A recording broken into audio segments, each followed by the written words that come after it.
Hey, it's Chris from the Felt Recoil podcast, and as always, this week we have a charity of choice we'd like to bring to your attention.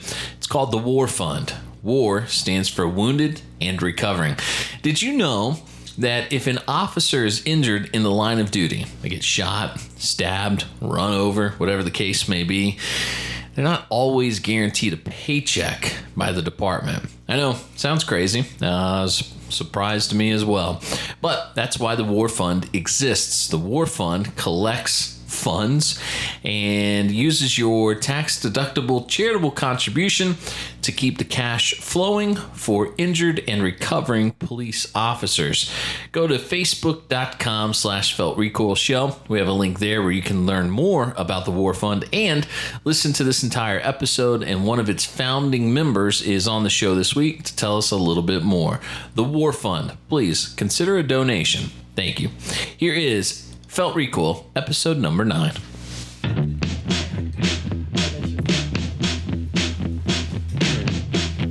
This is Felt Recoil.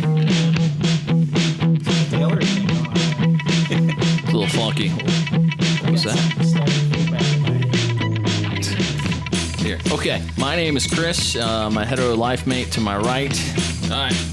It's still Patrick. Thank I don't know you, why sir. that's like a question every time. Oh, it's not. It's your cue to say your name. Oh, that's what it The is. sooner you figure that out, the better off we all will be. We have two friends with us tonight, but first I want to say hello to Chris Dill in Louisiana. Thank you for the kind words. Those did get back to us, and we appreciate it. Thanks for listening to Felt Recoil. Share it with a friend, and we'll love you that much more. Okay, what episode was Chris Horrell the guest? Was it 6 or 5? Do you remember? It was one or the other. All right, That's anyway. for sure. 5. Number 5? All right. The jury says number 5. He is back with us. You'll remember Chris is a competitive shooter. What are you doing now? Has it been confirmed? Can we say? I don't know if we can say or not, because don't say. We won't say.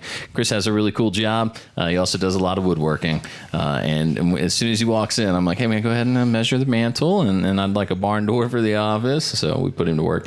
And he was here for episode number 5. Now this is number 9, and I'm still waiting on some barbecue sauce. Oh, that is my fault.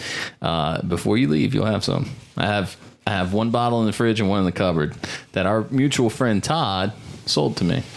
I don't know if do you pay Todd a commission, or does he just go around singing your praises all the time? No, I don't think. Or did you give it to him and then he charged Vermilion like $20 for a bottle that you gave him for free? I think I was like, maybe I did give it to him. It's been a long time. It's been a while. All right, and straight across from me to Chris's right is Jonathan Brayton, Army veteran, 2 tours, one in Iraq, one in Afghanistan, now doing commercial roofing. And thanks for agreeing to come sit with us for a little while. Absolutely. Thanks for having me. Anytime. Door's always open, because I think you could kill me if you really wanted to. It's not saying much. Now, typically we start with, and I think we'll just stick to the routine here. We're going to do 5 questions, one question 5 times. Excuse me, we're all over the place here. We're going to do 1 question 5 times, and then we're going to start talking Starbucks and Eddie Vedder. It's a well-rounded show tonight. Okay. We are something else. I'll tell you It's what. going to be amazing. Okay. And then at the end, we'll do our pocket dump with Jonathan, which it's funny. I called Jonathan, was that Monday night, I think? Hey, man, thanks for agreeing to come sit down with us, give you a quick rundown of the show. He's like, yeah, listen, I caught a few episodes about this pocket dump thing you guys do, right? Great idea. I might not have very good answers, but that's all right. I did study. You did study? You ready? Oh, I'm ready. Okay, we're going to do it. It's going to be a good time. All right, let's start with 1 question 5 times with our friend Jonathan here. Now, let me ask you this, because when Chris was here and he was the guest, he kind of said these were tricky questions. Do you feel like they were tricky for you, or did the answers roll right out of the brain and onto a sheet of paper? Yeah, the latter. It was so it was easy. pretty easy, yeah. It was so easy for you couldn't stand it. I don't want to say that. All right. We can play it back. We can. All right, here we go. 1 question 5 times with Jonathan Brayton, Army veteran. Jonathan, what is the one gun everyone should own? The M4, the military issued M4. So steal it? No, Is that no, what no. we're saying? Actually, I'd be a fan of everyone doing military service. I think that it's a great thing, and being a part of something that's bigger than yourself and having some pride in your country and what you're doing for it and who you're doing it with is something I think that today's generation doesn't really get. Ain't that the truth? Yeah. All right. Let's see here then. What is the one album everyone should own? I found out just a few days ago in 1984, everyone born in 1984 or above is a millennial. And Okay. Pause. okay. I disagree. I do too. But go ahead. We'll get to it after we get to your answer. I disagree as well, but Okay. I guess the definition is 1984. I was born in 1984, and I kind of hate having the millennial tag on me. But I look at my life, and I think that, I don't really own albums. I have Spotify or Pandora. Sure. So Yeah. I would say, millennial. so I kind of changed this question a little bit. So instead of an album, Sure. maybe a station or something. So Okay. on my Spotify, though, I found this new genre that I'm just obsessed with. Okay. It is bluegrass cover music of current songs. So the artist is the Pickin' On series. So if you have Spotify, go check out the Picking on series. Yes. So is this like the video you've seen of the guys leaning against a tractor covering AC/DC? Or is this Similar. Nicki Minaj on No. banjo? All of the above. It is so. It's whatever you want. They have so many different cover songs that they do. It's amazing. Huh. And it's a new take on an old favorite. Okay. I like it. All right. Be careful. You might have new bumper music if you go. What's the one book everyone should read? One of my favorites I read that kind of changed my thinking on life is a book by Aziz Ansari called Modern Romance. The comedian? Yeah. He wrote a book? He did, and I don't necessarily agree with him a lot politically, but he wrote a book, Modern Romance, another millennial problem. I found myself. I think they call that Tinder, right? Yeah. Isn't that what modern romance is? Yeah, pretty much. And he dives into that subject about how relationships and dating specifically are different today than they were 10, 15, 20 years ago, and how to. Go ahead. It seems like a natural extension of Tom Haverford, his character from Parks and Recreation. Did you watch that show at all? Yes. Okay, was there Tom Haverford in this book, or was it Aziz Ansari more than anything else? It was Aziz Ansari. Yeah. He did pretty well with it, though. Yeah, okay. Because he's one of, if I had to rank my characters as favorites on that show, it's definitely Ron Swanson, top, right? Right. And then probably, I don't know, though, because Chris Pratt, Andy Dwyer is so good.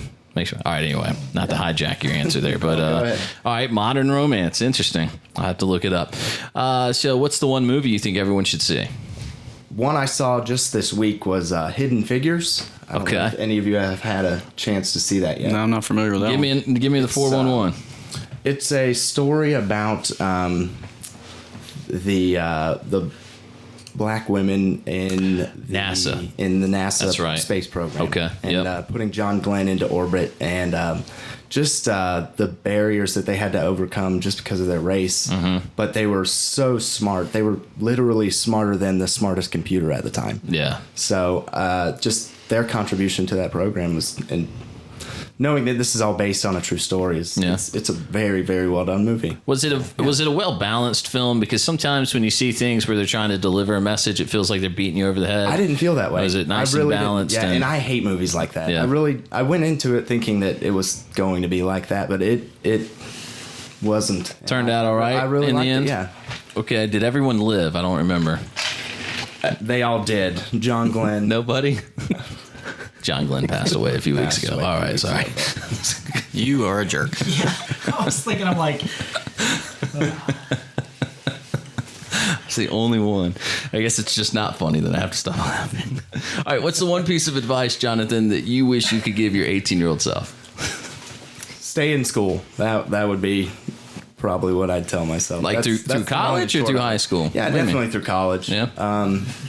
Definitely through college. Yeah. Okay. Why is that? I think the opportunities for people with college educations are probably a lot better than people without them. Yeah. So the opportunity to It's an interesting. do what you want. Yeah, it's an interesting conversation because that's my college degree over there, and I don't know what to do with it. Right, I've never used it. I got it late in life though, so maybe that says something about me. But there's a big push now for the trades. Skilled workers that know how to do something few other people can do. Referencing back to our conversation earlier where Patrick asked for a zip tie, and I was like, who keeps the zip ties around their house? And then every other guy in the room laughed at me. Yeah, maybe everybody does. Mr. Woodworker probably does for sure. I do have to say, I did lose my man card today. I went to the store and I was buying stuff for tonight, and the girl goes, oh, getting ready for the Super Bowl? And I know she saw my face. I had no idea what was going on.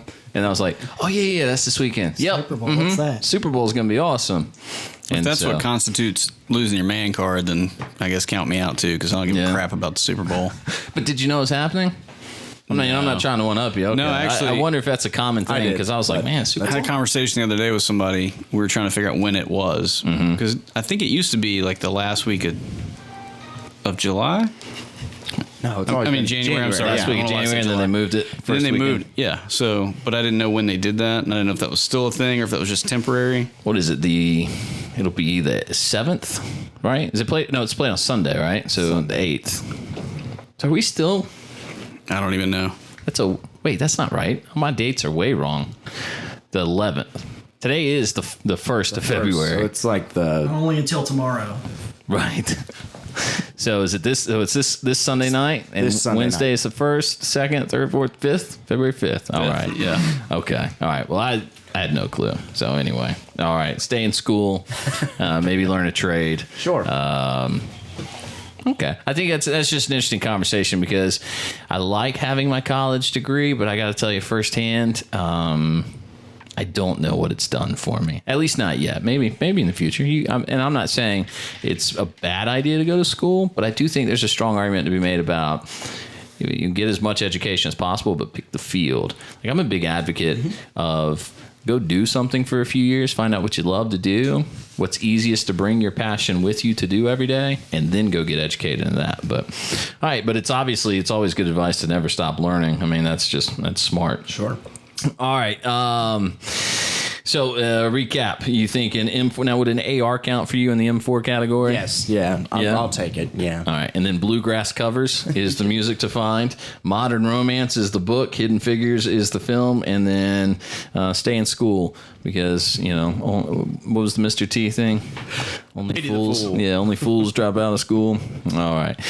Okay. So let's move to this. Anybody else in here obsessed with Starbucks? Anybody else seeing all this about them hiring all the refugees? I am a Starbucks fan.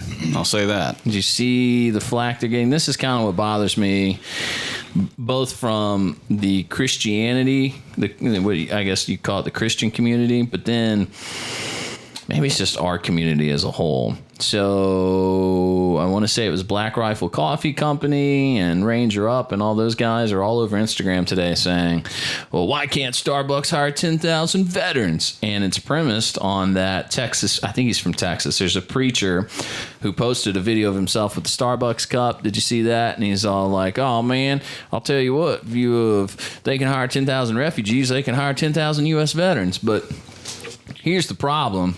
When you're a preacher or you're a musician or an entertainer, you shouldn't get into politics for the exact same reasons. And those are that once you're wrong, you look really, really, really wrong and you lose a lot of credibility. So if you're telling people where their soul will live forever, you might want to make sure you got, the hatches battened down accordingly before you go into the storm.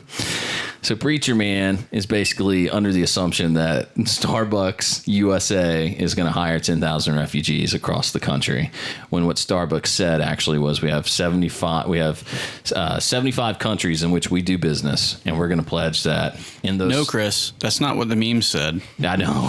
It's not what you saw on the internet. Right. You do the math, 75 countries, 10,000 refugees, 133 per country that they will hire refugees. Now, here's where it really comes back to bite you in the butt is the fact that in 2005 or 2008, forgive me here, I'm going to say 2008, Starbucks announced an initiative to bring on 10,000 Army veterans. if not more. And as of now, they've hired about 8,000. And so all these people are going, well, why can't you hire 10,000 U.S. vets? Well, they have, or they're definitely working on it. And their pledge was through, I think I'm going to say 2008 to 2018, because the pledge was, 10,000. So 10 years would make sense. I just get irked. Starbucks is always like everybody's easy target, because it's easy to associate it with hippies and the left and all that. But they're wrong so often on Starbucks. They're almost always wrong.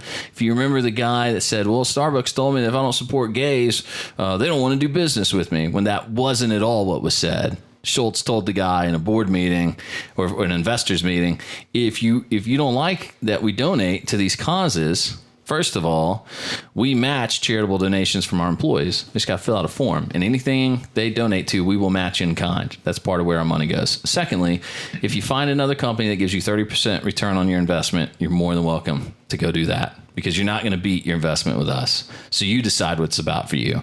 And then everyone go, oh, well, if you don't like gays, Starbucks don't want your money. No. Actually, you cannot like gays, and Starbucks will give you 30% on your investment with the company. So you really couldn't be more wrong. Anyway, it turns into this big pet peeve for me, because... Weren't they the same ones that there was a big rumor about sending coffee to the soldiers overseas? Yes. There was a big controversy over that was kind of like blown out of proportion. That wasn't really what was actually happening. You're going to have to remind me. I don't remember the details. This would have been several years ago, maybe 10 plus years ago. Huh. But there was a big stink, and it turned out to not really be true. That they wouldn't ship them coffee or something? Yeah, and they still were, but for some reason, somebody started a rumor that Starbucks, hated the veterans, and they weren't going to support our troops, and not, they weren't sending coffee over when they were the whole time. They'd never stopped. Yeah. So I couldn't tell you details. I couldn't quote you on Jonathan it. would know. Like Jonathan, how many? You were a truck driver over there. Like, how often did you guys swing through Starbucks? Well, in Iraq and Afghanistan. We didn't have a Starbucks. We had a green bean coffee, and any veteran that's been over there, if you mention a green bean coffee, then it's going to bring back memories. The chain, or what is that? That's the chain, the green bean coffee. I think it's the AFES brand. The AFES is the post Walmart. Like I gotcha. Okay. Basics chain. So that's what they're stocking, and then you guys have to put up with that crap? Yes. Yeah, interesting. Coffee? What's that? Real coffee? Yeah, it's real coffee. Yeah, they had a delicious spiced chai. That's what I got when I went there. Okay, so It's a hot spice. you don't have to chai. use all the same words those guys used, but what did they say to you when you walked up to the tank with your spiced chai latte? Nothing. They let it go. Do you have any stories from being over there that would be something atypical? Like so I was obviously never in the military. Mm-hmm. Patrick almost was. He got blown up. Patrick had a very Corey moment where he signed up for the military and then heard you have to run every morning. It was very similar to my story, except I didn't have to go to find out. I already knew. Wait, get up and exercise? Yeah, keep that, right? So then I got a couple sleeve tattoos. Right. I grew a beard out. No, he got those like novelty sleeves you can buy that look like tattoos. Look at those arms, man. Also, I drew the beard on. But so when I think of being in Iraq and Afghanistan, I can only think of like movie scenes, right, where something crazy happens and all that. But I'm not talking like war or death or anything morbid. I mean, just what's the story that you remember that you go, that's what sticks with me, but you wouldn't imagine it happened in that environment. Does that make sense? Okay. There's so many of those. We'd be here all night, but well, we got an hour, so burn it. There was a let's see, which one of these am I not going to get? You can say whatever you want. Oh, I know that. I know you said your mom was listening. We do have a segment sometimes at the top of the show, by the way, called Mom Gripes, where when Patrick's mom gripes or my mom gripes. By the way, Patrick's mom followed me to my work's Facebook page and made fun of me this week. What? Didn't she? My mom will troll you, sir. She trolled you where I work. What you gonna do about it, son? Nothing. I created some content and put it out, and then she shows up, Chris. I was like, it is awesome. Yeah, that's what I came here to say. I don't know. I'm making that tone up, but she seems like she's a lot of fun. So we might have to do a mom gripe. If your mom complains, you have to tell us, and then we can do mom gripes. But otherwise, don't worry about it. Do what you want to do. Oh goodness, one of the most I guess craziest experiences. Well,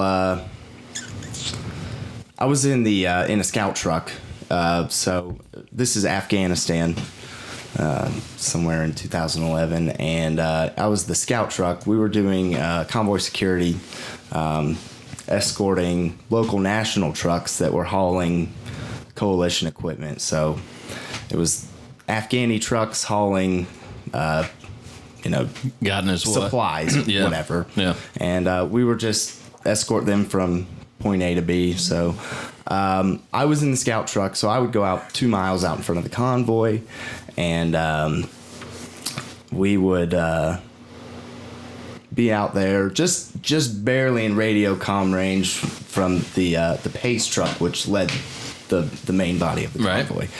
So we could go out and scout and find out if there were any roadblocks or choke points or things that before we got the whole convoy into that we could be aware of. And So you were the guy with balls of steel. Like, you had to go out and hope to not get hit because nobody had been out there yet. Right. Am I understand that right? Absolutely. Okay. Absolutely. Crazy. So we had mine rollers out in front of our truck that stuck out about 15 feet out in front, and they had hydraulic pressure that would put pressure down to hopefully one of the triggers for IEDs were pressure plates. So Yeah.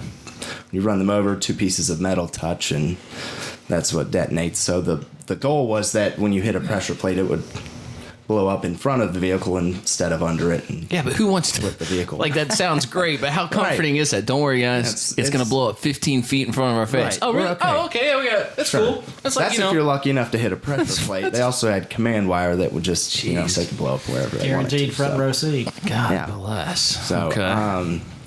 Anyway, so one of my favorite things to do was while we were out there, we'd pass through these small villages, just little mud huts, literally on, both sides. And they'd have fruit stands or, little, called them snacky cakes or fatty cakes. Yeah. So I'd get out with, a couple of American dollars, and there'd be some kids around. I'd buy local food and, get to interact with the people, and so that was probably one of my favorite things. Yeah, just so getting to know the locals. Sure. Does that make it harder when you're over there? Like, What's that? yeah, I mean, the idea of getting to know these people whose town you're trying to save, and then who knows what their dad's doing at night. Yeah, it yeah, that's very always a thought in the mind, but I always like to think that people will treat you the way that you treat them. Sure, So, sure. I'm sure if we were here and we had police knocking on our door every night, our attitude towards them probably wouldn't be very great. It's already not. Right. And they don't right, bother me that much. Right. So, exactly. So, I always try to. Add the police to another group that Chris hates. Government entity. Right. So, people that didn't give me a reason to be upset with them, I tried to treat fairly. Sure, absolutely. We heard a story once from a guy who was in Africa during a civil war, and he talked about they were literally there to hand these people supplies and food and clothing, medicine, and they couldn't get the people to deal with them until they decided to take off all the combat gear and just roll in as casual as possible. And they just all decided to conceal carry just in case. And so I guess that translates the same way. Like, you can't be aggressive and then expect them to compliment you by, acting passively and giving you everything you need. So it makes sense. Now, are you a politically minded guy? How do you feel about the Trump era being here? Are you I'm a Trump excited. guy? I am a Trump guy. Are you- Unabashedly, I am a Okay, Trump guy. so yeah. I'll ask, did you vote for Trump? I You're a did. Trump voter? I Okay, did. good. Okay. Were you high when you did? No, I'm just kidding. So Are you high now? No. here's the thing. I'm just going to get you on the same page in case you don't know. I didn't think Trump stood a chance, but I thought he was a lot of fun to watch. And then as he gained steam, it was like, well, maybe he will win it. And oh my goodness, what's going to happen? And I give him this much credit. I love that everybody's angry at him over the executive orders because it just shows how detached people are from A, how the system actually works, B, reality and see how the system actually works, right? So you had this president that they loved who wouldn't enforce the law. He issued all these executive orders saying, well, we're not going to deport you, or we're not going to prosecute you for these drug crimes. We're going to let you out of jail, blah, blah, blah.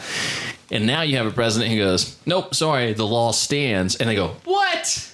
What? How dare you, sir? How dare you, sir? So that I'm actually really, really liking. Like, even if I disagree here and there on things, and really my main fissure with Trump was the fact that he believes healthcare and education are obligations of the government for the people. Not, some people might say that's not a huge deal, but to me, his 2 out of 3 things, I was kind of like, yeah, maybe not. But I'm happy to support him. I'll tell you that. So I guess that all leads me to say, when you got home when? The end of 2011. 2011? Mm-hmm. Okay. So, guys like you, the vets who have gone and served and sacrificed, you tend to be our focus, right? When we have these conversations about politics, you tend to be like the core group that we say, we got to make sure we're taking care of these guys when they come home. Do you feel, are you optimistic that there will be a change? Is there a change that you feel like is needed towards the way you've been treated coming home? Absolutely. Absolutely. The VA system, I went to the VA in 2013 was the last time that I went, and it's just so frustrating to deal with that it's better to just deal with whatever you're dealing with through other channels with friends and people that are going through it, rather than deal with the VA. And it seems like a lot of my friends that came back at the same time that went to the VA, the solution was just medication. Right. Yeah. And that's what happened to me. And the medication made everything worse than not being on fogs medication. You up a little bit. Yeah. So I haven't been, and there's probably still things now that I should go and get checked out and talk to people about. But, but you're saying you find more support in a tight-knit support group of friends than you do from the government agency that's designed to give you that support won't do it, and you're having to get it from your friends. At any given time, I know I have at least 5 people I can call any time of the day, at night, and talk to them. Yeah. And they are, that door goes both ways. They're the same way that they can call and, anytime. That's amazing. My door is always open, if I have $1, we have $1. So, That's fantastic. My wife doesn't even take my calls. I call and I get that, you just got ignored. Yep. So I wish I had 5 friends. I would use that. Good luck with that. See what I'm saying? All right. Now I feel obligated to be his friend. All right, you got one. That's what I was going for. Well, you play the pity card enough, it's kind of like the race card. People start believing it. Well, maybe everybody is racist, kind of like what you guys do to me. If you play the pity card enough, no, it's not everybody is racist. It's just you. Oh, okay. Which is probably part of the reason why you're not going to get any friends. True. Okay. Can I make a quick prediction? It's kind of off subject, but I want to ask anybody in here got a PS4, by the way? No. I don't. No, nobody. No. All right, then it's not going to matter. Moving on. If you do have a PS4 and you drop your cable, they offer you what's called PlayStation View. It's $30 a month. We have it. They keep dropping our channels. Like, I get an email probably every week. This channel is no longer available. Best of luck to you. Hey, this channel is not available either. Best of luck to you. I'm predicting a class action lawsuit here for the bait and switch that was for $30 a month. You'll get all these channels, and now I'm down at least 5 or 6 channels. So I should go ahead and get in on this so I can cash in. That's what you're telling me. I guess. I don't know. I've actually I've had 2 or 3 times in my life, my Volkswagen in the driveway being one that I wouldn't have, even though it's not a diesel. I'm more proud now that my wife and I drive Volkswagens because they stuck their thumb in the eye of the government. Yes, they did. But I saw a friend on Facebook out of Charlotte who was like, yeah, I took my Volkswagen back. I got my morning for lying, blah, blah, blah. I'm like, dude, just be happy. Like, it doesn't show you that it's bunk, this whole idea of we're going to test your car for emissions output. If you're telling me a flip of a switch can bypass whatever this thorough process is that these government investigators are doing on your vehicles, shouldn't we just forget about it? It's obviously not doing its job. It does, by the way, prove my theory that government employees are stupid. So there's that. That's a nice thing. Anyway, watch. I don't know if I go as far as stupid. Oh, Lazy, though. right. Maybe. Yeah.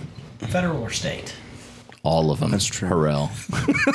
How do you feel about union workers? I'm sitting right here. I'm going to leave it right there. I'm going to leave it right there. I don't think Chris can hurt me. Okay. So, should they build the wall?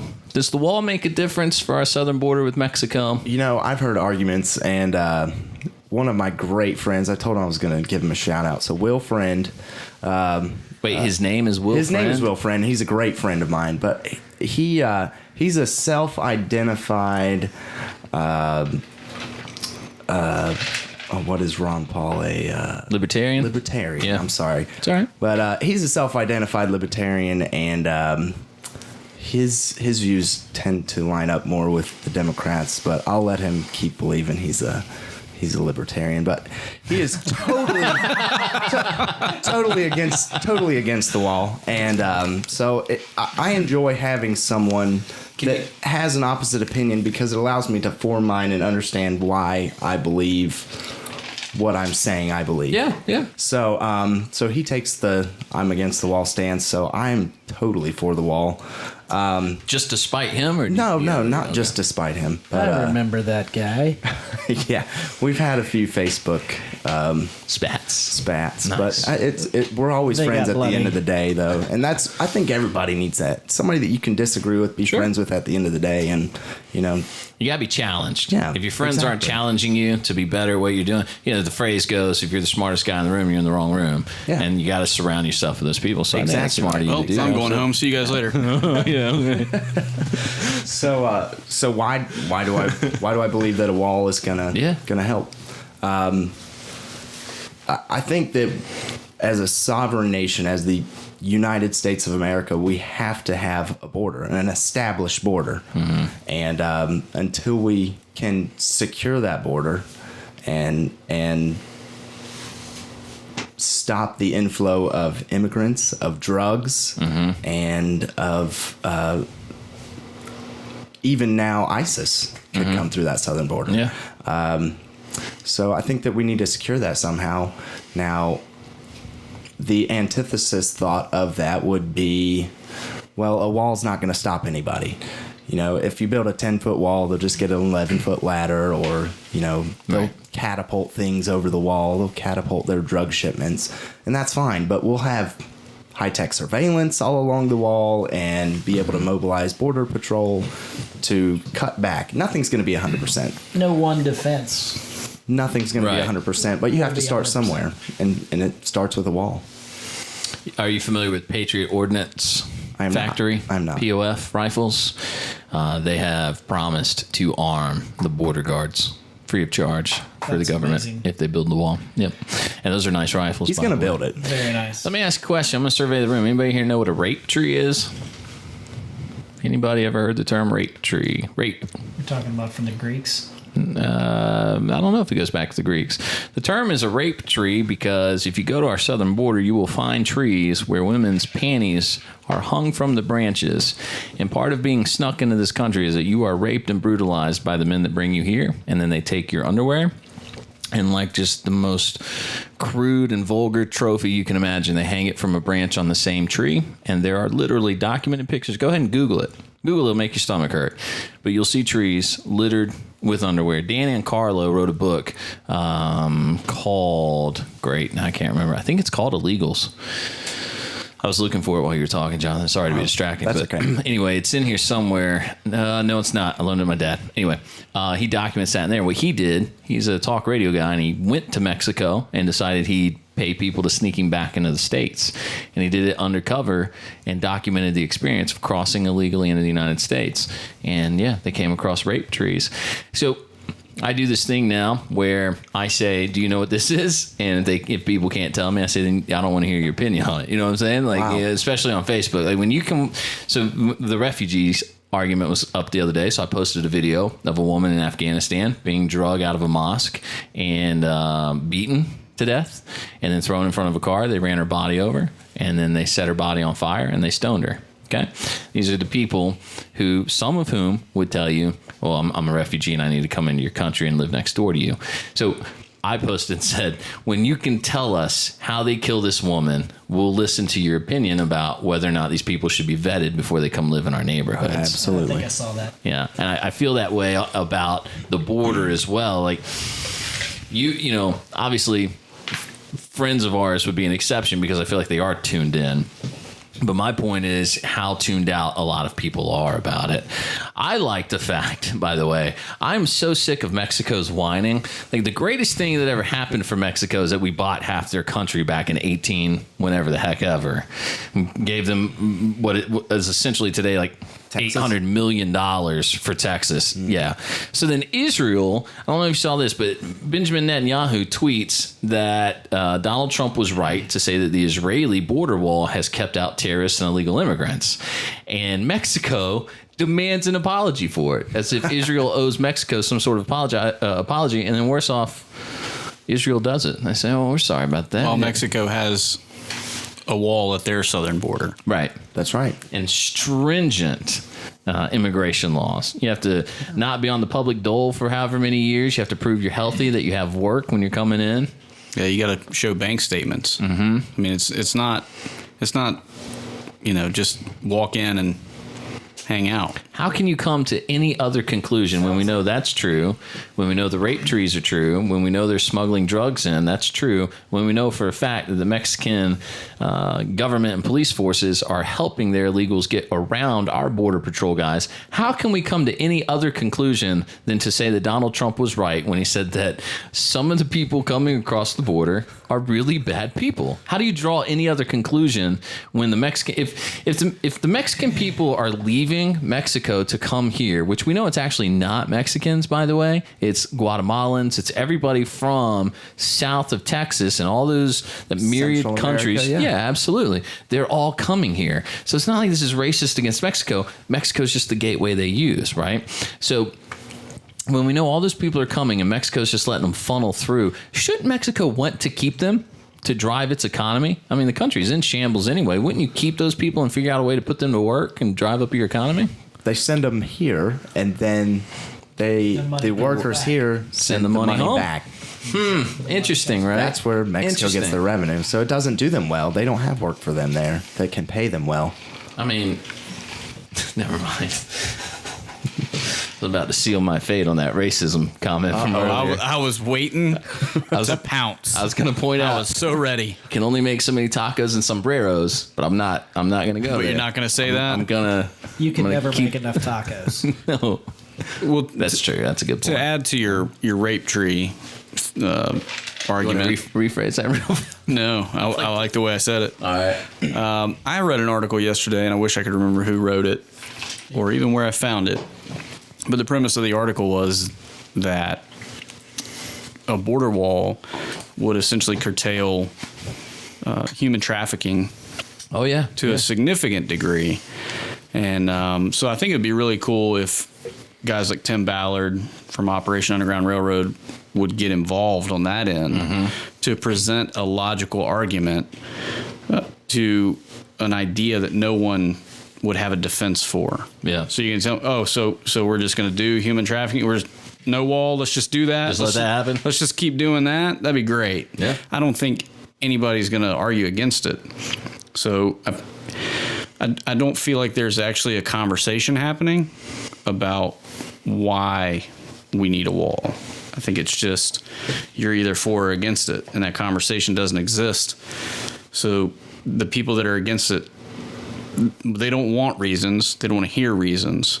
So I think if you're a logical, sound-minded person, you need to present those so that you force them into a conversation, if that makes sense. Yeah. Oh, yeah. They have to defend their stance at that point because now you're kind of putting an onus on them Absolutely, to say, yeah. if you don't act on this, then it's your responsibility to justify why this is still happening. It's actually a very, very good point that human trafficking is happening, not our kids going to Mexico, but those kids from however they've ended up in Mexico, not necessarily Mexican kids, but kids of every ethnicity who have been trafficked to Mexico are being brought here here for the bad guys that are in our country.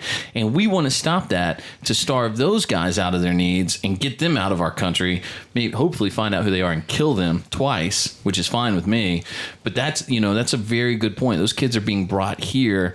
And if we don't try our best to put an end to that, then what is our excuse for not doing it? It's a valid point. What I love, by the way, about Trump is it is exactly what we're saying now. It's highlighting all the hypocrisy. Huge hypocrisy, right? Does everybody remember Kate Steinle? No. No, you really don't? Don't know the name? Anybody? Kate Steinle? All right. Not ringing a bell. Kate Steinle was the San Francisco girl who was randomly Kate's Law. She was shot and killed by the illegal immigrant who somehow had a gun on a park bench and opened fire and killed her, right? Did you see what happened in San Francisco this week? This is so good because they're so stupid. These people are relying on the fact that you can't remember anything that happens. San Francisco city attorney, by the way, this is from the San Francisco Chronicle, and they're very excited this is happening. San Francisco City Attorney Dennis Herrera filed a federal lawsuit against President Trump on Tuesday, calling his executive order that seeks to withhold federal funding for sanctuary cities unconstitutional. Quote, not only is it unconstitutional, it's un-American. Here it is. This is the rub. It is necessary to defend the people of this city, this state, and this country from the wild overreach of a president whose words and actions have thus far shown little respect for our Constitution or the rule of law. What about... So the American rule of law Right. that applies to Americans Yes. is un-American if it applies to someone who is not. Yes. Yeah, I think so. Jonathan, I think you can answer Nailed this it. question. Chris, you probably have in top. your past lines of work. When you take an oath to defend the Constitution, don't you swear an oath to defend it from enemies both foreign and domestic? Interesting. Yeah. Okay, wait. So if the Constitution says that the House of Representatives decides how many immigrants are allowed into the country every year, right? That's in the Constitution. That's true. Okay, so if the Constitution says that, then doesn't San Francisco have no right to determine how many immigrants can come into its city? That's the role of Congress, according to the Constitution, that you say Trump isn't following, right? Right, and anyone that is not there with documentation is there illegally. Whoa, racist. I mean, who's the racist now, right? Right, guys? He's racist. I mean- Jonathan's racist. No? Vermillion's so excited. Somebody's on his team. Somebody else is racist. No. I'm just trying to get it off my back. Oh, I see. I mean, that is what the law is. Yeah, easy You're enough, either right? legal or illegal. Nancy Pelosi would disagree, I think. Yeah, she would claw That's you her in the district, eyes, right? dude. Did you see her trying to speak this week at one of the protests? The Muslim her clip? her mic The hot kept mic going thing? out. No, her mic kept going out. No, I didn't see that. It's What was that comment about hilarious. her when she said something like "telling me you're Muslim" or something? Yeah, she was speaking with a congressman from that district and kept going, tell him you're Muslim. Tell him you're Muslim. I didn't hear that. Yeah, and he's all like, yes, I'm also a Muslim. She's like, yes, she's Muslim. Really good audio. It's actually, but yeah. Back to that topic. I just want to point something out, and it's going to sound more like a jab. What is so difficult for, say, the liberals, the libtards, those in that category, for them to defend so many of their viewpoints is because they're so much based on emotion or whatever is convenient, Right. or just whatever happens, so to speak. Whereas most conservatives tend to use logic, common sense, all things that we seem to have such a shortage of these days. But I mean, as they bounce back and forth with their thought processes, that they just end up going in circles, chasing their own tail, and keep us busy trying to help them clarify their own thought when in reality it really makes no sense. Yeah. It's a strange phenomenon that they get to say these ridiculous things, and then you're right, we kind of default to trying to point out how ridiculous they are, but then the people on their end hear it and believe it and run with it. Right. They're very passionate. I just think they're misinformed. they're very passionate about what they believe. Yeah. It's just wrong. And like Chris said, it's not facts, it's feelings. The left is constantly reactionary. Depends on what the feeling is at the moment. Like the Clinton clip that's going around where he's doing his State of the Union, talking about we got to keep illegals out and build the wall, and everybody stands up and cheers, including Al Gore. And then suddenly that's a racist thing because, Trump wants to do it. Right. I don't know, but I find this so morbidly ironic in the sense that here's a guy who says we have to respect the Constitution. Well, the Constitution says the Congress will decide, and I'm guessing he took an oath to protect the Constitution from enemies, foreign and domestic, yet a foreign enemy shot and killed a woman in his town, and they didn't do jack about it. They just ignore it. They don't do anything about it. They act like, well, it's a random killing. We don't know, and it's the gun's fault. And it's not the fact that somehow an illegal got a gun in the least gun-friendly state in the union. Don't worry about that. They just go, well, it's the gun's fault. See, if guns didn't exist, it wouldn't happen. Well, no, he'd bludgeon her to death, or he'd, rape her and strangle her behind a tree, or whatever the evil is that exists in his mind, he will carry out in any means he can figure out. So all that ties back to how funny I think it is that Trump has really done a good job of highlighting the hypocrisy, because now they have to come out and go, no, we don't agree with that, we don't agree with that, we don't agree with that. But everything they're saying contradicts everything they've done, right? If these people care about the Constitution, Kate Steinle's still alive. Sure. If these people cared about hardworking immigrants trying to get here legally, then immigration reform would actually be a thing. We wouldn't be at this stalemate. Does anybody remember Elian Gonzalez? Do you remember watching that on TV? Yeah. Well, that was a Clinton fiasco, right? Do you remember when the Christians were burned alive in Waco, Texas by the Clinton administration? These horrible, horrific things have actually been perpetuated against American people. All happened under Democratic regimes. The KKK was founded by the Democratic Party. There's congressional testimony on record where they say we started the Ku Klux Klan. They're our people. They're people of our party. Yet somehow they get away with acting like there's some sort of group for the people, of the people, and by the people. They've always been the outliers. They've always been the radicals, and they get away with it. Can I give you a fun fact, just real relevant? The last Supreme Court justice pick that was not confirmed when Garland. So you're talking about Obama's pick that they didn't take up? No. Oh, okay. No. The last one that was denied by the president's same party that had the House and Senate was LBJ's one of his Supreme Court justice picks. Really? And it was from his own party that he got opposition. It was the interesting. It was the Southern segregationists, and I'll give you one guess of which party that was. That was the Democrats. That's right. That was the Democrats who, on record, opposed civil rights legislation by a margin of 4-1. Absolutely, that's good. I didn't know that. I have to go back and look that up. So I want to run through one thing, and then we'll open it up if anybody else. Did we miss anything, Jonathan? Was there anything you wanted to talk about specifically that I didn't get to? I don't think so. We're going to plug Chris's charity, by the way, before we get out of here. We're going to talk about the War Fund. Yeah, man. You heard about that at the beginning of this episode, and we're going to talk about it a little bit more before he gets out of here. But I want to give you one thing, because we're about to hit our hour mark, and I want to hold everybody over because we started late anyway because I'm slow. All right. As the refugee crisis unfolds, okay, I want to challenge everybody to remember this. It's the Muslim ban, right? Supposedly, because Obama picked 7 countries, and then again, back to our point from earlier, right? It's a Muslim ban. No. Obama established a law and said we're going to vet people from these 7 countries, and Trump said now we're going to follow the law, and everybody's losing it over that. It is spectacular to watch. I love it. I really, really do love it. Those people shouldn't be here, by the way, most of them, but here's the 3 questions I think everybody asks.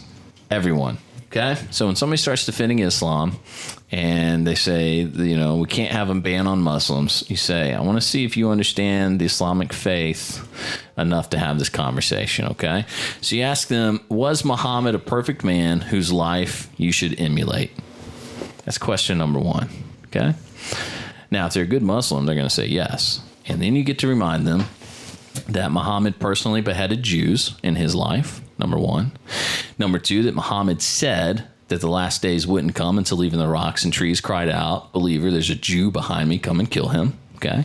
And then number 3, remind them that he raped a 9-year-old girl. Okay? He bought her when she was 6 and consummated the marriage when she was 9 years old. In modern society, that's rape. And if you think that should still exist today, you need to go re-examine yourself in your life. So they can't say Muhammad was a perfect man whose life can be emulated without agreeing to those terms, because those are things that go along with question number 2, which is, are the Quran and the Hadith perfect and infallible works of God? Okay? So if their holy texts are perfect and infallible, then all of those things are inside of those texts, and they have to agree. Okay, so we've got him on the fact that he was a warlord and a pedophile, and they can't deny that if they want to tell you he was a perfect guy or that the faith's foundation has any merit. And then you want to ask him to explain Muhammad's theory of abrogation. And that is that Muhammad taught that if he said something that contradicted something he had said earlier, you went with the most recent revelation. Now, when you pick the Bible up, you read the Bible front to back, right? But when you pick the Quran up, it's actually in the order from the longest book to the shortest book, okay? But it's not in the order it was written. And the last book written of the Quran was chapter 9, which contains the verse of the sword and is the most violent and bloodthirsty portion of the Quran. And it's the only one, by the way, that doesn't start with an acknowledgement of Allah's mercy and benevolence. All right? So in totality, in the way it sits right now, Islam, first of all, it's not a religion. It's a form of government that mandates a religion. And if you've ever studied religion or forms of government, it becomes pretty apparent, because most Islamic countries around the world, the Quran is their constitution. It's a form of government. It's a way to live your life. You could almost say it's like the Pentateuch. It's like the first 5 books of the Bible. If you just took those and you abide by those, then that is a form of government, right? Which is Judaism in a sense, right? Right. So I want all of those questions answered anytime somebody's going to have a conversation with me about Islam.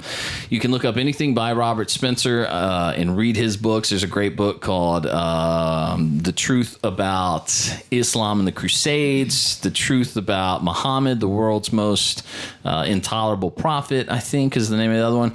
There's a lot of good stuff from him. Most importantly, I would read Infidel by Ayaan Hirsi Ali. She was mutilated as a child. She grew up in a Somali Muslim family, escaped, got elected to parliament in, I think, oh man, I hate to mess it up. I think in the Netherlands. She was elected to parliament. Super smart woman, lives in the U.S. now.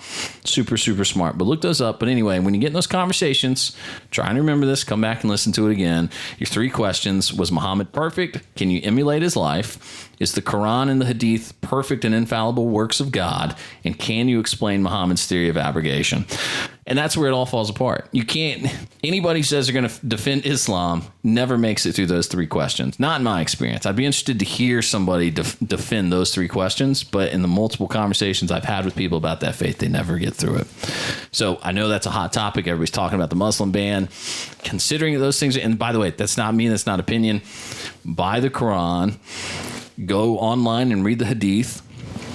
Do your research. The Quran, by the way, is the revelation of God to Muhammad. The Hadith is the sayings of the prophet. So those are things Muhammad said while he was alive that his disciples wrote down, and they're contained in that book. But they're equal playing fields for holy texts and scriptures. All right? Okay.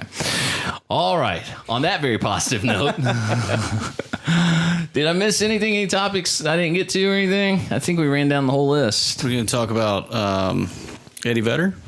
Oh, yes. Okay. I found this clip. Mostly because I'm curious.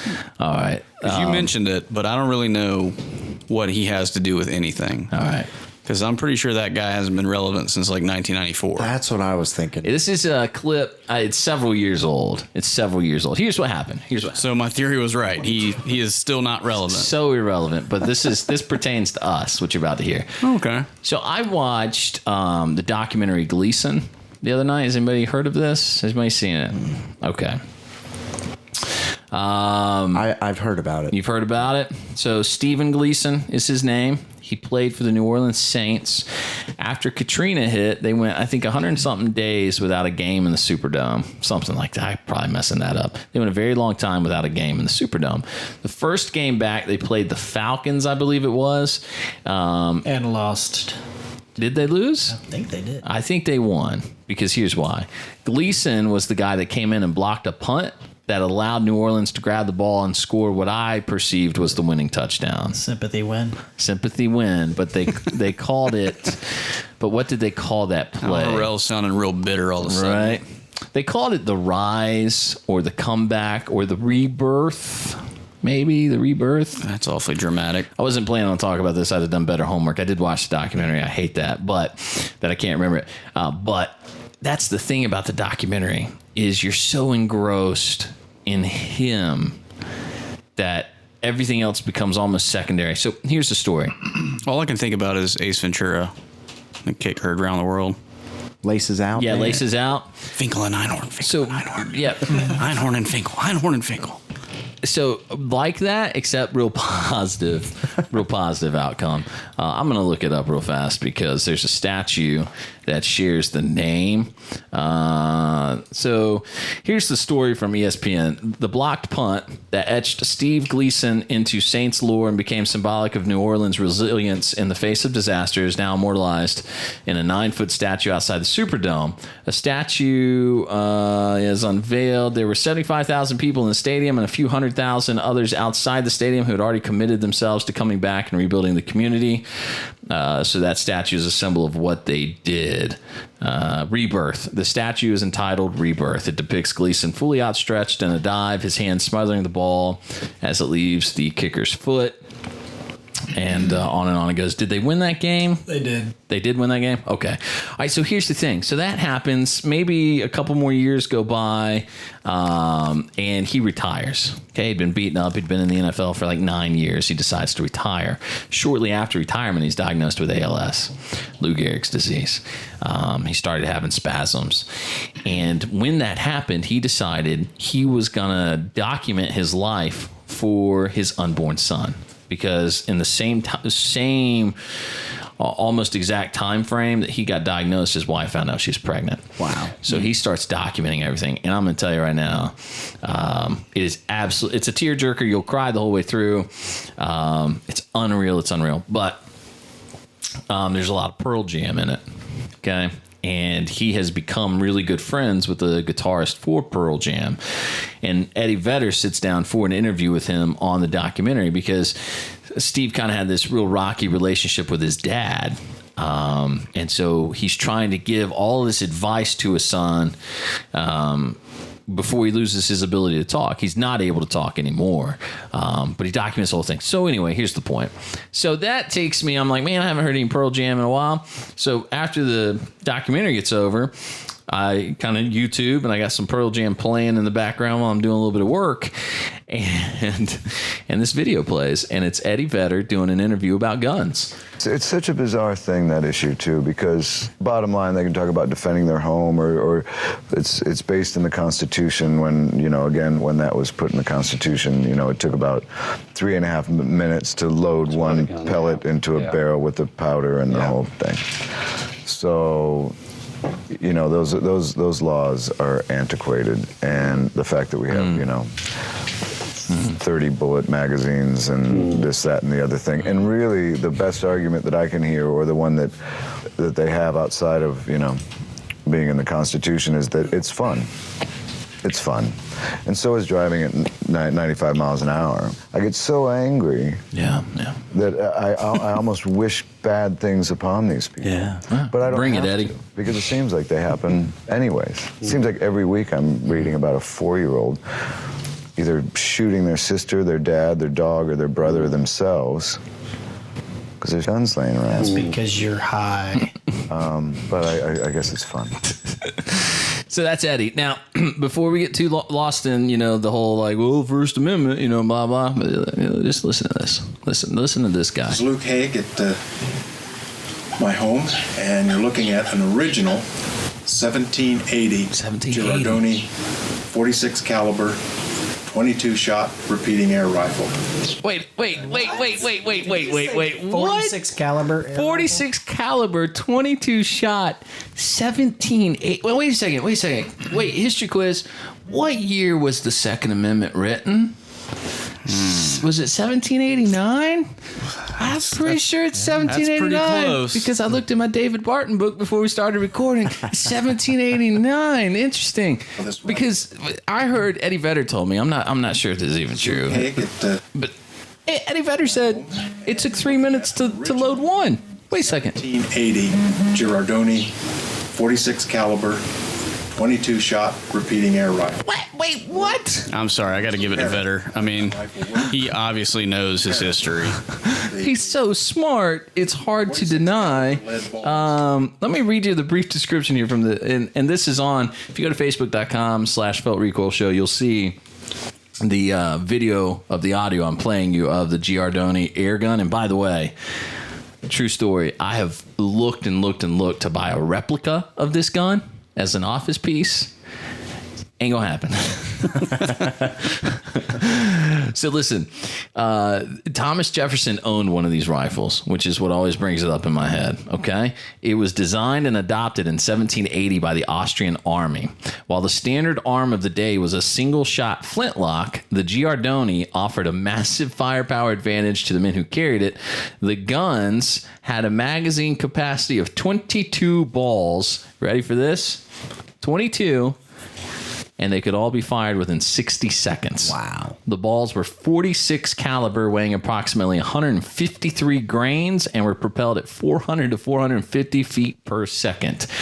Do not forget this when you get in the weeds about the Second Amendment. These guys had semi-automatic rifles that fired 46 caliber bullets, which, Patrick, you're better at this than I am. It's basically twice the size of an AR bullet. Is that right? Because we're going from .223 to .46. And then a little bit more on top. Twice the size, nearly the same capacity, and you could fire all of them in less than a minute. And it happened in 1780, and we wrote the Second Amendment in 1789. So in 1789, we said, as a nation, God has given you the right to not be infringed upon by your government when it comes to rifles that'll shoot 22 rounds of 46 caliber ammunition in a matter of a minute. I'm just imagining a 45 ACP in comparison. Yeah. So 1/100th bigger, right? Right. How But 22 amazing is that? It's so amazing. So amazing. It's amazing that it existed for its time, because, I mean, obviously Taurus wasn't around back then, so how'd they even do it? But they were Did you say terrorists or tourists? Taurus. Well, I was going to okay. say they were selling to the Barbary pirates, though. There you go. That's where That makes Taurus sense got now. its start. I don't know if y'all know that. You guys know Taurus got caught selling guns to terrorists legitimately? The gun company out of Brazil. I did not know Legit people are probably going to jail for a very, very long time because they were knowingly, as a company, selling guns to terrorists. So that's what that was about. Everybody in now? All I'm right. in. Okay. Another Felt Recoil rabbit hole. Right. So I found it, old Eddie, and I always find that funny because he's so smug and smart, and you hear the interviewer in there going, yeah, oh yeah, it took one. Yeah, you can only get one in there. No, you couldn't. You get 22. You can get 22 46 caliber bullets, and you could shoot them in a minute. Suck it, Eddie Vedder, you dummy. What an idiot, man. What an idiot. This is why, if you're getting your politics from your celebrities, man, that is why you're out of whack. I love Dave Matthews, but that dude is like so far gone at this point, supporting Bernie Sanders. Here's a great theory, by the way. I know, we're way over. What do we have to do? Do I have time for this? Good, I'm going there. Here's the thing about people like Dave Matthews and Eddie Vedder. They're hypocritical to the extreme, because if they believed what they said, they would not do what they do. The support of a man like Bernie Sanders demands that you go do something beneficial to the state, not for yourself. So if you're Dave Matthews, stop playing guitar, stop with your winery, stop with your charity, and find a job that only benefits the state and the people around you. You cannot have a job based on a talent that you pursue and tell me that socialism will work, because what you're doing is saying no one else deserves to live the life I lived. You should all others should be subjugated to the state, but I should be left out because, I did this. You're not allowed to do that. You're not allowed to do it. So the Eddie Vedders and Dave Matthews of the world are really, really stupid about politics, but they write really good music. But they're really, really stupid about politics. If people would keep their mouth closed, you would never know how dumb they were. Right? Exactly right. That's great. I feel like you were talking to me, though, like not sharing a thought. He was looking through you. He was looking right at me. No way. All right. There was something else we were going with. And then outside, we're going to do a pocket dump, and then we're going to wrap it up. We're going to talk the war fund. We're going to do pocket dump, then war fund, and we'll be done. All right. So just tell us every day. So it's worth saying, by the way, that you're in commercial roofing. Yes. You work for a company. You basically, I wrote it down. Now I can't find it. I'm sorry. Commercial roof. Oh, and coatings. You do IES Coatings is the company you work for. IES Coatings. Hopefully yes. they didn't go, oh, here's a part of that crap. Let's write that guy off. All right. So what exactly do you do every day? It's never the same day twice, but Nice. we just we use several different products and mainly liquid applied coatings. So What kind of? I'm really ignorant. Sure. Like I said, no, not a man's man here. Chris doesn't own a hammer. Okay. Okay. So That just is- to put this into perspective, Let me just tell you something. I do own a hammer, but the truth of the matter is I'm going to have to ask my 4-year-old where it is because he's usually the one out back using it. We have all this like spare wood from when they built that little deck out there, but I have one. All right. What kind of coatings are necessary on a roof? What are we doing? Okay, so we're dealing with commercial roofs mainly. So flat roofs and metal building I see. metal roofs. We don't do any residential. All right. So none of the shingling or anything. So these businesses, they have terrible roofs that haven't been addressed in 20, 30 years. Yeah, I know a place. And so a roof tear off is what they typically need. Is very, very cost expensive. Yeah. And we can come in and do a coating and restore the roof, do a roof I restoration see. at a fraction of the cost of Gotcha. a roof tear off and give them another 10 or 20 years out of that roof. Is that going to seal it from the weather and the elements and all that kind of Absolutely. stuff as well? Yes. All right. So this is what you're doing every day. You're climbing ladders up and down. So it doesn't seem realistic that you would have a gun in the. Right. I wish I could make. Okay. It doesn't seem realistic that you'd have a gun in your waistband Right. all day, every day. But other than that, what do you got on you? So one of my tools is a razor knife. I love those. I have one These from are so DeWalt awesome. that is very similar to that. So this is a Milwaukee brand. I believe this anyone can buy these at Lowe's for about $14.95. Highly Yeah. recommend it. This one has a button on the side that you can swing it open, and So is it spring assisted there? it is You not. got- no, but you're it's just okay. you just Gotcha. swing it open. You want to give it a shot? Don't kill yourself. Let me. If it goes out of my hand, at least I'm hitting Patrick. Yeah, there you go. There we go. Yeah. Yeah, that's got cool. a tourniquet. Yeah. We'll be okay. So is it locked? It's locked otherwise. It locks I gotcha. in. Right. Yeah. That is cool. If he can't use a hammer, I don't think he should be. But when I do carry, I have a Glock 26. Ooh, Gen 4. and that feels all right in the hand. Yeah. Yeah, It's a yeah. little bit smaller, but Yep. yeah. You liking that Glock, huh? do. No I'm a extensions or lefty. anything yet, Nothing, huh? just stock. So, Oh, do now- you have any recommendations though? But you say you're What do lefty. I need to do with this? Yeah. Well, I mean, is that a left side draw? yeah? Did you have your mag release on the I don't. old side? We should flip that around before you leave. Can you do that? Yeah, absolutely. You can do that on Gen 4. Hulon, take care of that, man. Get on got it, boss. Get on it. All right. You got the Milwaukee. You got your Glock 26. Any other knickknacks? Anything cool? I think I have a pack of gum, I hear you. some chapstick. Can I have some? I haven't expired. I don't know if I should say this. Technically, I don't know if it's legal or illegal to have in my possession an expired military ID card. Yeah, I don't know either. Probably, I don't know. You know what? I You can't paid for admit. it. I can't admit I don't that I think know that it anybody's is, gonna care. but I challenge someone to come and take it from me. That'd be awesome. Yeah. So, Like, but at your house, that's right? that's kind of like my in your face. Yeah. moment. What would be wrong with Expired having ID it? card. Any idea? I don't think. I think matters. just trying to get somewhere that you're not supposed to be. I believe. I don't know. I can't admit that I know that it's wrong to have it. You do know we record this, right? Right. We should roll that back. All right, everybody. Don't worry. You supported Right. Trump. It's a new America. Thank you. You're Yeah. good. Well, I saw it on that's it. CNN. You can do whatever you want. Trump supporter. BuzzFeed. BuzzFeed said it.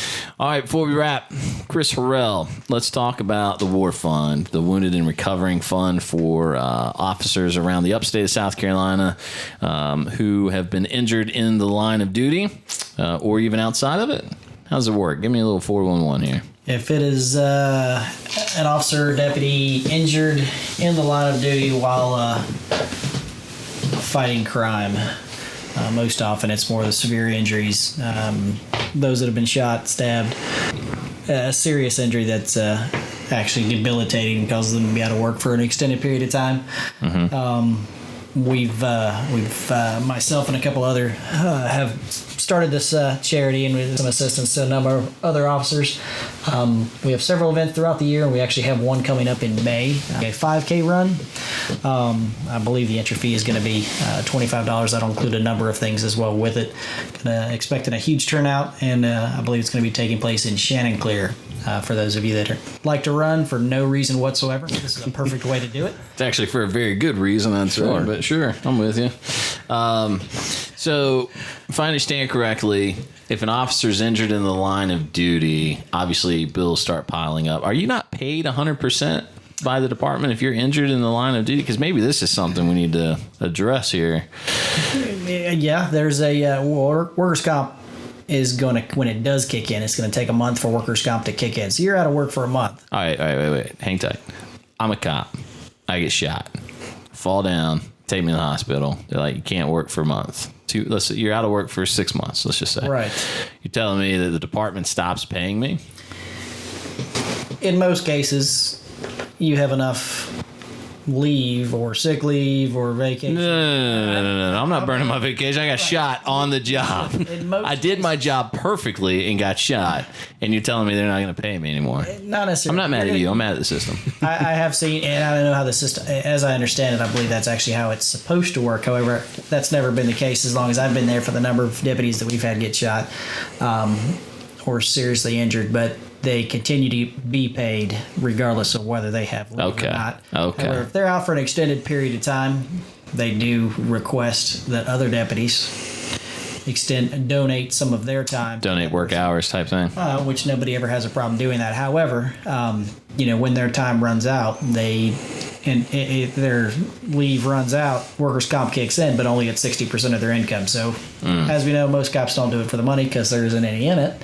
Most cops end up working side jobs or extra duty, overtime, anything just to make ends meet. Sure. So, that being said, they're already without that, those that do work it. And then when you're working at actually getting your income at 60% of what you're used to getting, that's almost half. So it makes things very difficult. So there's been instances where you can imagine the burden financially that it puts on a family when the family's just glad that they survived the incident.